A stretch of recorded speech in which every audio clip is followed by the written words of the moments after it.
Dear students, welcome back to the video lecture number 2 of corrosion science and control.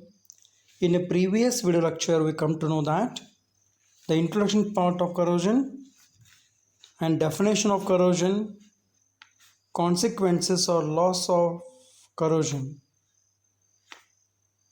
Let us discuss now. Next concept of the part is classification of corrosion. So corrosion of metals are broadly classified into two types. The one is chemical corrosion or dry corrosion. Second one is electrochemical corrosion or wet corrosion. Let us know what is the meaning of dry or chemical corrosion.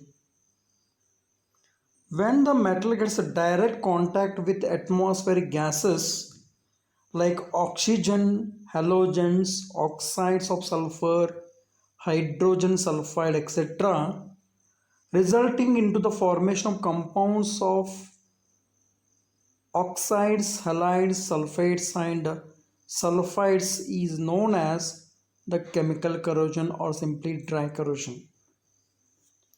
So dry corrosion is further subdivided into three types, that is corrosion due to oxygen, corrosion due to other gases, and last one is liquid metal corrosion. Let us discuss the first one is corrosion by oxygen, or it is also known as oxidation corrosion. As you know that alkali metals like lithium, sodium, potassium, etc., and alkaline earth metals like magnesium, calcium, tin, etc., are rapidly oxidized at low temperature only. At higher temperature, almost all metals except silver, gold and platinum are gets oxidized. Hence, the nature of the oxide formed plays an important role for the oxidation of the metal during the corrosion process. In order to explain this one about the corrosion, you take the metal. When it is brought in contact with the oxygen, it leads to form the metal oxide, that is called the corrosion product. Now these corrosion products, what they form, they are of four types. Let us discuss one. The first one is, if the corrosion product form, it is stable layer or protective layer. The stable layer is fine grained, means no pores or etc. in the structure, and can get adhered tightly to the parent metal surface such as a film, and behaves like a protective coating in nature, thereby shielding the metal surface. Hence, the oxide films on the metals like aluminium, tin, lead, copper, platinum, etc. are they stable, tightly adhering and impervious in nature.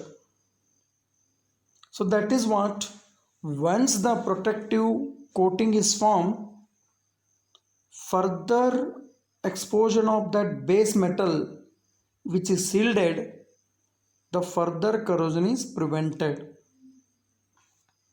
You take a general metal. When it is comes in contact with oxygen, there is a formation of metal oxide. This is the base metal. That metal oxide coating, what is formed, if it is stable oxide, and it forms a protective barrier between the base metal and atmospheric oxygen, thereby further contact of oxygen with the base metal is prevented. Hence, there is no more corrosion. That is what about the first one is stable layer. If it forms, the corrosion is further stopped. Now second one is if unstable oxide layer is formed. This is formed on the surface of noble metals like silver, gold, platinum, etc. As the metallic state is more stable than the oxide form, it decomposes back into the metal and oxygen. Hence, the oxidation corrosion is not possible with noble metals. You take an example of above said anyone, a metal, when it brought in contact with the oxygen, if it forms unstable metal oxide, so it immediately decomposes to the original form of the metal and oxygen. Hence, the corrosion is not possible on such a metal because there is no loss on the base metal. So because of what? It is unstable oxide layer. It immediately decomposes to metal and oxygen. So therefore, there are some metals like silver, gold and platinum that remains always in shining or luster state. Now third one, if the corrosion oxide is metal oxide is volatile layer. If the oxide layer is volatile, then the oxide layer volatilizes after formation and leaves the underlying metal surface exposed for further attack. This causes continuous corrosion, which is excessive in metals like molybdenum, leads to form the molybdenum oxide. For your consideration, you take the metal, when it brought in contact with oxygen, it forms a volatile metal oxide layer. Hence, because of volatile in nature, the bare surface is further exposed for the attack of oxygen. This leads to fresh metallic layers exposed for the further attack of corrosion. Hence, there are some metals are undergoing corrosion continuously still to their destruction. This is what about the third type of corrosion by the oxygen gas, that is what leading from the volatile oxide layer. Now fourth one is if the metal oxide layer is in porous in nature. If the metal oxide layers are in porous in nature, the oxide layer formed has pores or cracks.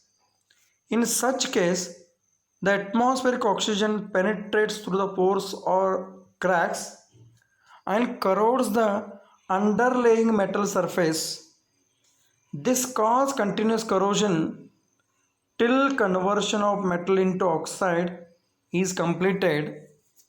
Some examples: alkali and alkaline earth metals are undergoing continuous corrosion till to their destruction. Example, you can take lithium, sodium, potassium, magnesium are what? They are leading to form the porous oxide layer. So the metals of such kind, when they have been brought in contact with oxygen, there is a formation of porous oxide layer or cracks are observed on the bare surface that makes the further oxygen can penetrate into the base metal. Therefore, the continuous corrosion is observed till to destruct the object. Now this is what about the first one, what to discuss corrosion by the oxygen. Now second one we'll discuss now corrosion by other gases. The gases like sulfur dioxide, carbon dioxide, chlorine gas, hydrogen sulfide, fluorine, etc. In this corrosion, the extent of corrosion effect depends mainly on the chemical affinity between the metal and the gases involved. The degree of attack depends on the formation of protective layer formation or non-protective layer formation on the metal surface. Let us discuss now the two cases here. If the volume of corrosion product or corrosion film is formed more than the underlying metal, it is strongly adhered, non-porous, does not allow the penetration of corrosion gases. You take the example here, silver metal, when it is brought in contact with the chlorine gas, leads to form the protective film of silver chloride. You can see the picture which is shown in this slide. There are the two spoons. One is before the corrosion, it is having white lustrous shining property, but the same silver spoon gets corroded, it becomes to black in color or dark in color. Because of it forms a formation of protective layer. Once the protective layer is formed, further corrosion is prevented by the metal. Now second one, if the volume of corrosion film form is less than the underlying metal, if it forms pores or cracks and allow the penetration of corrosive gases leading to the corrosion underlying metal till its destruction. For example, in petroleum industry, we are using hydrogen sulfide gas at a very high temperature. It will react with the steel of the tank which is used for the storage of hydrocarbons fuel. So that steel is forming iron sulfide. Here iron is the steel body. When it is brought in contact with hydrogen sulfide gas, leads to form the ferrous sulfide. It is porous in structure. You can see that picture is shown here. The tanks which are used for the storage of the petroleum products are gets a leakage because of the corrosion by other gases like hydrogen sulfide. So this is what about the one of the important part of